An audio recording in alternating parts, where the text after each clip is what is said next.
అత్యాచారం జరిగి నేటికి నెల రోజులు పూర్తవుతున్నాయి. ఇప్పటి వరకు అసలైన నేరస్తుడు దొరకలేదు. కానీ ఇప్పుడు మాత్రం సిబిఐకి ఆ క్రిమినల్ దొరికిపోయాడు. ఆ రోజు సిబిఐకి దొరికిన సీసీటీవీ ఫుటేజ్ లో రెడ్ కలర్ షర్టు వేసుకున్న వ్యక్తిని అనుమానితుడిగా అదుపులోకి తీసుకున్నారు. ఇతను హాస్పిటల్ స్టాఫ్ అని మొదట్లో అనుకున్నారు.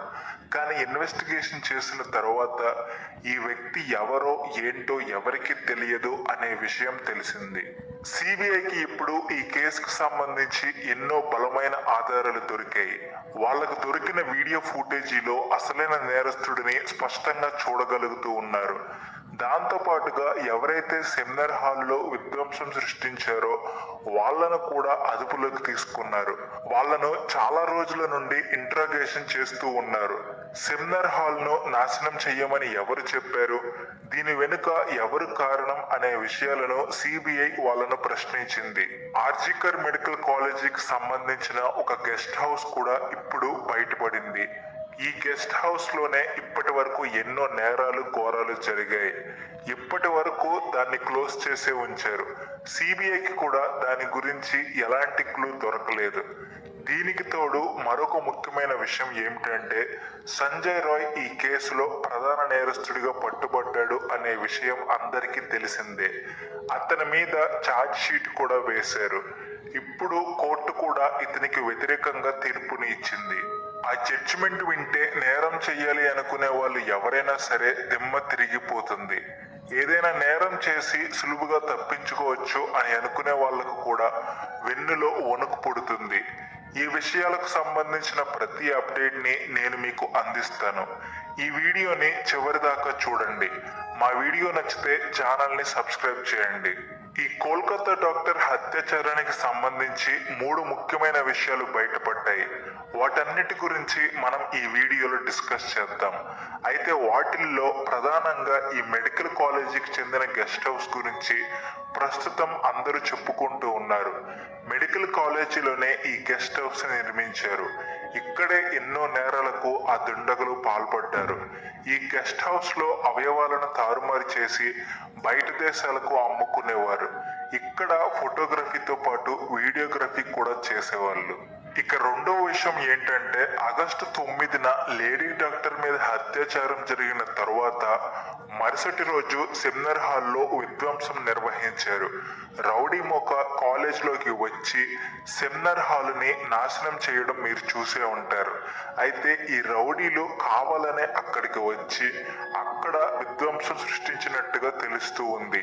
ఈ రౌడీలను పిలవడం వెనుక కారణం ఏంటంటే సెమినార్ హాల్లో ఉన్న కొన్ని ఆధారాలను కూడా తుడిచిపెట్టాలి అని సందీప్ వేసిన ప్లాన్ మాత్రమే కారణం. ఈ రౌడీలు చేసిన దౌర్జన్యానికి సంబంధించిన వీడియో బయటకు వచ్చిన తరువాత ఇందులో ఇన్వాల్వ్ అయిన వాళ్ళందరినీ కూడా పోలీసులు అరెస్ట్ చేశారు. వాళ్లను ఎన్నో గంటల పాటు ఇంట్రాగేషన్ చేయడం మొదలు పెట్టారు.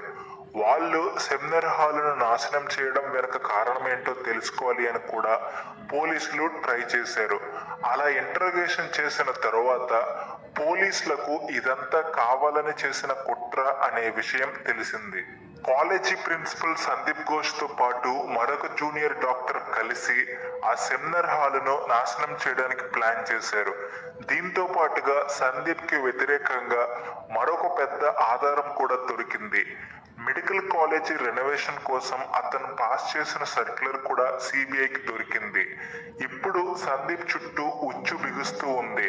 అతనే అసలైన నేరస్తుడిగా సిబిఐ వాళ్ళు కూడా అదుపులోకి తీసుకున్నారు.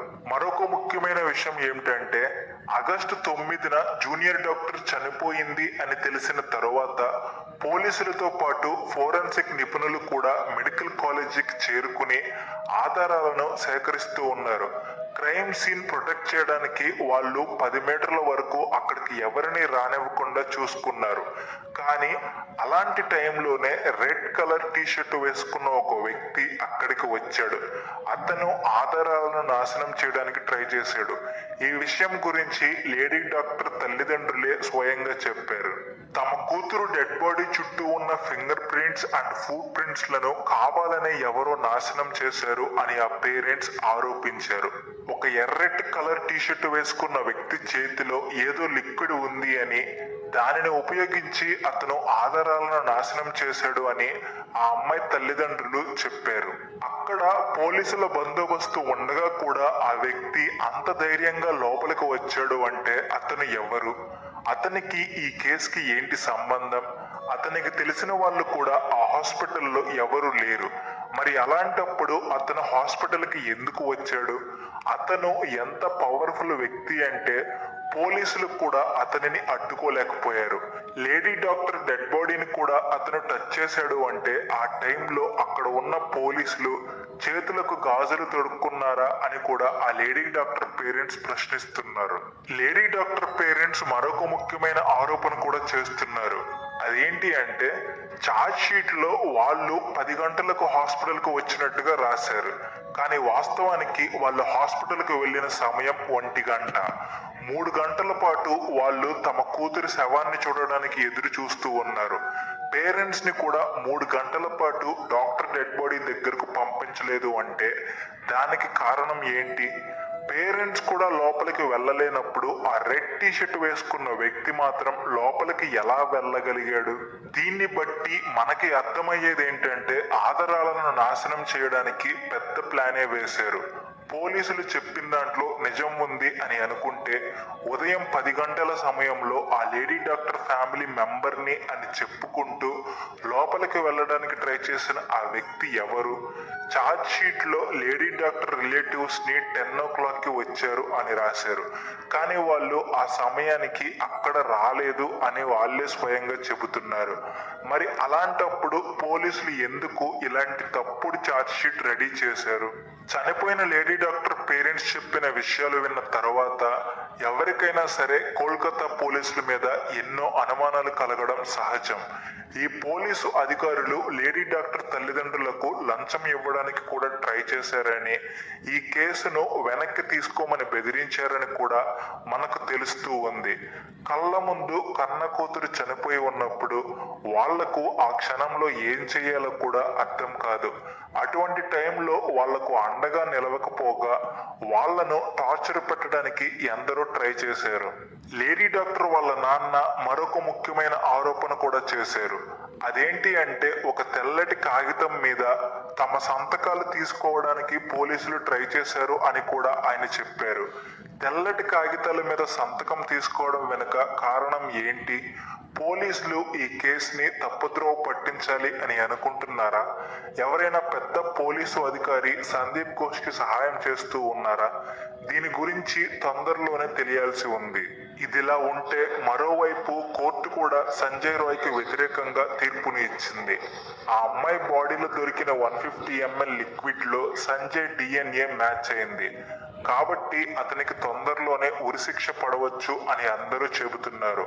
ఇక కోర్టు సంజయ్ రాయ్ రిమాండ్ ని 14 రోజులకు పెంచేసింది. ఇక ఈ కేసులో సంజయ్ బయటపడడం అసాధ్యం. ఇతనితో పాటు మెడికల్ కాలేజీ ప్రిన్సిపల్ సందీప్ కూడా ఈ కేసులో నుండి బయటపడడం సాధ్యం కాదు. వీళ్ళిద్దరితో పాటు అసలైన నేరస్తుడి గురించి కూడా ఇప్పటికే ఇన్వెస్టిగేషన్ స్టార్ట్ చేశారు.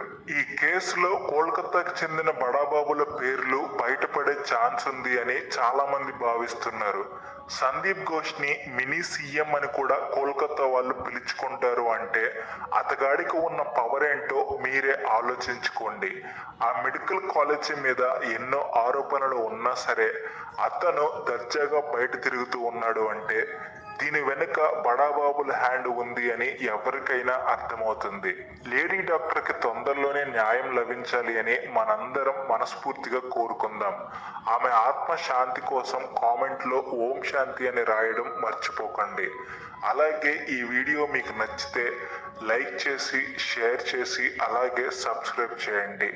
Thanks for watching.